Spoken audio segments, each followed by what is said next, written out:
Right. So the photos I have in the show are a part of a long-term project which reflects my craziness about Alice in Wonderland. Passion is not enough to say. I discovered Lewis Carroll's books pretty late in my life. As you can hear my accent, I'm originally Polish, and obviously Alice in Wonderland was translated into Polish. But this is not a book that translates easily, as I found out myself in my futile attempts to do this better than 16 translators before me. And when you try to translate it, not only English, but all Victorian sensibility into a foreign language, you kind of have to fail, because it's not about how it translates into a different language. It does not translate well into a different culture. I knew it in a kind of abbreviated version for children, and I always found it silly.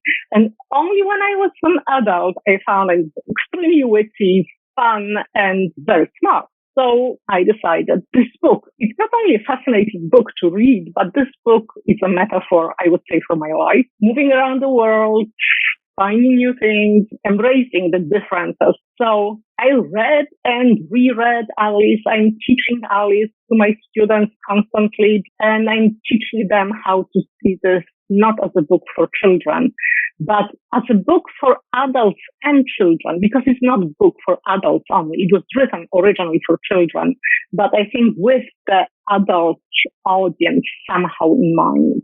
So I started to photograph Alice. I started with finding Alice accidentally. I think that my first Alice happened in Melbourne, Australia. During one of the festivals, it was called White Night. It was a festival in Melbourne.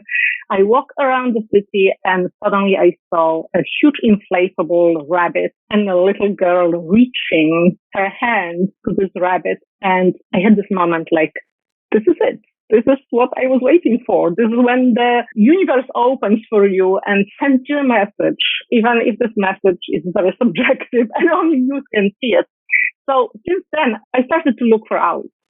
I travel a lot. Whenever I am, I research places associated with Alice. I visit. Very often I ask if I could photograph. There are funny situations when you do this because sometimes people don't want you to do this. And I photograph how Alice's world translates into our modern world. So it's not only about the book. It's about how the entire mythos is used.